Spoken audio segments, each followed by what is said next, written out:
ಕರ್ನಾಟಕ ರಾಜಕೀಯದಲ್ಲಿ ಈಗ ಕುರ್ಚಿ ಕಾಳಗದ ಬೆಂಕಿ ಹತ್ತಿ ಉರಿತಾ ಇದೆ. ಈ ಮಧ್ಯೆ ಹರಿಹರ ಕ್ಷೇತ್ರದ ಬಿಜೆಪಿ ಶಾಸಕ ಬಿಪಿ ಹರೀಶ್ ಅವರು ಕಾಂಗ್ರೆಸ್ ನಾಯಕತ್ವದ ವಿರುದ್ಧ ಸ್ಫೋಟಕ ಹೇಳಿಕೆಯೊಂದನ್ನು ಕೊಟ್ಟಿದ್ದಾರೆ. ಎಐಸಿಸಿ ಅಧ್ಯಕ್ಷ ಮಲ್ಲಿಕಾರ್ಜುನ್ ಖರ್ಗೆ ಅವರಿಗೆ ಸಿಎಂ ಆಗುವ ಆಸೆ ಇತ್ತು, ಆದರೆ ಆ ಕನಸನ್ನು ಭಗ್ನಗೊಳಿಸಿದ್ದೆ ಸಿದ್ದರಾಮಯ್ಯ ಮತ್ತು ಡಿಕೆ ಶಿವಕುಮಾರ್ ಅಂತ ಹರೀಶ್ ನೇರ ಆರೋಪ ಮಾಡಿದ್ದಾರೆ. ಸುದ್ದಿಗೋಷ್ಠಿಯಲ್ಲಿ ಮಾತನಾಡಿದ ಹರೀಶ್ ಅವರು, ಖರ್ಗೆ ಅವರು ಪ್ರಧಾನಿ ನರೇಂದ್ರ ಮೋದಿ ಬಗ್ಗೆ ಬಾಯಿಗೆ ಬಂದಂಗೆ ಮಾತನಾಡ್ತಿದ್ದಾರೆ, ಆದರೆ ಅವರಿಗೆ ತಮ್ಮದೇ ಪಕ್ಷದಲ್ಲಿ ಸಿಎಂ ಸ್ಥಾನ ಸಿಗದಂತೆ ಯಾರು ತಡೆದರು ಎಂಬುದು ನೆನಪಿಲ್ವೇ?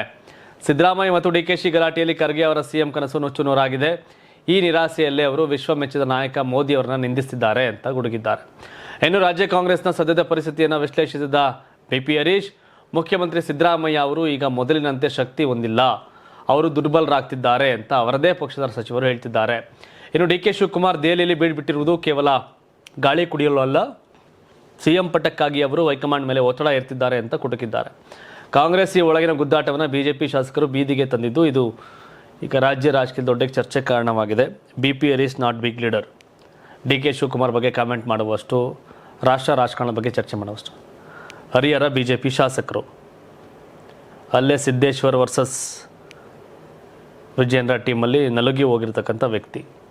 But valid points. ಖರ್ಗೆನ ತಪ್ಪಿಸಿದ್ದಾರೆ. ಖರ್ಗೆ ತಪ್ಪಿಸೋದು ಹೋಗ್ಲಿ ಬಿಡ್ರಿ, ನೀವು ಯಡಿಯೂರಪ್ಪನವ್ರು ಇಳಿಸಾಗ ಗೆಲ್ಲಿದ್ರಿ? ಯಾರು ಬಣ್ಣದಲ್ಲಿದ್ರಿ? ಶೆಟ್ಟರು, ಬೊಮ್ಮಾಯಿ ಅವರು, ಸದಾನಗೌಡರು ಸಿ ಎಂ ಆದಾಗ ಯಾರ ಜೊತೆ ಇದ್ರಿ? ಯಾರಿಗೆ ತಪ್ಪಿಸಿದ್ರು?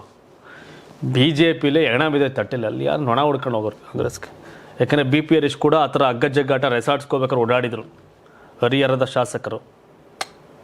ರಾಜಕೀಯ ಮಾತಾಡಲಿ, ಬಟ್ ಬಿ ಪಿ ಹರೀಶ್ ಅವರು ನಮ್ಮವ್ರು ಸೀರಿಯಸ್ ಆಗಿ ತಗೊಂಡಿದ್ದಾರಲ್ಲ, ಅದೇ ಗ್ರೇಟ್. ನಮ್ಮ ನ್ಯೂಸ್ ಕೊಟ್ಟವ್ರಲ್ಲ. ಅದಕ್ಕೆ ಭಾರತ ಸರ್ಕಾರದ ಅತ್ಯುನ್ನತ ಚಿಂತನ ಮಂಥನ ವೇದಿಕೆ ಅಥವಾ ಥಿಂಕ್ ಟ್ಯಾಂಕ್ ಎಂದೇ ಕರೆಯಲ್ಪಡುವ ನೀತಿ ಆಯೋಗಕ್ಕೆ ಈಗ ಹೊಸ ಸಾರಥಿಯ ನೇಮಕವಾಗಿದೆ.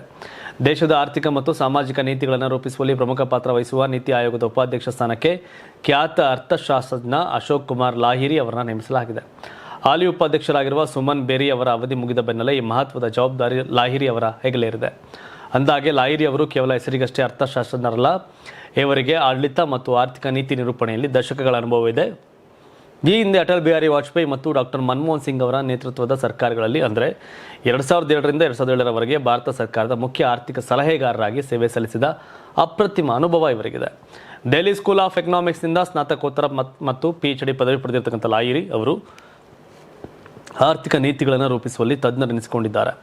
ಇವರು ರಾಜಕೀಯದಲ್ಲೂ ಸಕ್ರಿಯರಾಗಿದ್ದು ಪಶ್ಚಿಮ ಬಂಗಾಳದ ಬಾಲೂರ್ಘಾಟ್ ವಿಧಾನಸಭಾ ಕ್ಷೇತ್ರದಿಂದ ಶಾಸಕರಾಗಿಯೂ ಆಯ್ಕೆಯಾಗಿದ್ದರು. ಇಂತಹ ಅನುಭವದ ದೈತ್ಯ ಆಯೋಗಕ್ಕೆ ಬಂದಿರುವುದು ವಿಶೇಷ.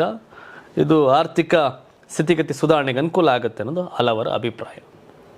ನೀತಿ ಆಯೋಗ ನೋಡಬೇಕು, ಒಳ್ಳೆಯವ್ರನ್ನ ಕರ್ಕೊಂಡು ಕೂರಿಸಿದ್ರೆ ಆಯ್ತು ಅಷ್ಟೇ. ಪಶ್ಚಿಮ ಬಂಗಾಳದ ಚುನಾವಣಾ ಕಣ ಈಗ ರಂಗೇರಿದೆ. ಪೂರ್ವ ಬರ್ಧಮಾನ್ ಜಿಲ್ಲೆಯ ಜಮಾಲ್ಪುರದಲ್ಲಿ ನಡೆದ ಬೃಹತ್ ರ್ಯಾಲಿಯಲ್ಲಿ ಕೇಂದ್ರ ಗೃಹ ಸಚಿವ ಅಮಿತ್ ಶಾ ಅವರು ಮಮತಾ ಬ್ಯಾನರ್ಜಿ ಸರ್ಕಾರಕ್ಕೆ ನೇರ ಸವಾಲು ಹಾಕಿದ್ದಾರೆ.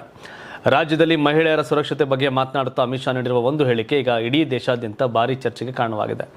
ಸಭೆಯನ್ನು ಉದ್ದೇಶಿಸಿ ಮಾತನಾಡಿದ ಅಮಿತ್ ಶಾ, ಮಮತಾ ಬ್ಯಾನರ್ಜಿ ಅವರು ಸಂಜೆ 7 ಗಂಟೆಯ ನಂತರ ಮಹಿಳೆಯರು ಹೊರಗೆ ಬರಬೇಡಿ ಅಂತಾರೆ, ಆದರೆ ನಾನು ವಾಗ್ದಾನ ಮಾಡ್ತೇನೆ, ಮೇ 5ರ ನಂತರ ಪಶ್ಚಿಮ ಬಂಗಾಳದಲ್ಲಿ ಒಂದು ಸಣ್ಣ ಹುಡುಗಿ ಕೂಡ ಮಧ್ಯರಾತ್ರಿ 1 ಗಂಟೆಗೆ ನಿರ್ಭಯವಾಗಿ ಓಡಾಡಬಹುದು, ಯಾವ ಗುಂಡಾಗಳು ಅವಳನ್ನು ಕಣ್ಣೆತ್ತಿ ನೋಡುವ ಧೈರ್ಯವೂ ಇರೋದಿಲ್ಲ ಅಂತ ಗುಡುಗಿದ್ದಾರೆ.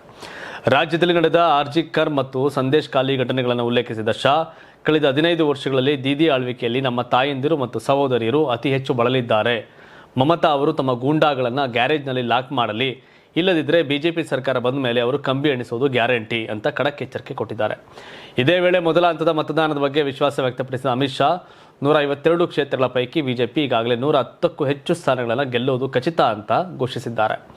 ಬಂಗಾಳದ ಜನ ಬದಲಾವಣೆ ಬಯಸಿದ್ದಾರೆ ಮತ್ತು ಬಿಜೆಪಿ ಅಧಿಕಾರಕ್ಕೆ ಬರುವುದು ನಿಶ್ಚಿತ ಅಂತ ಹೇಳಿದ್ದಾರೆ.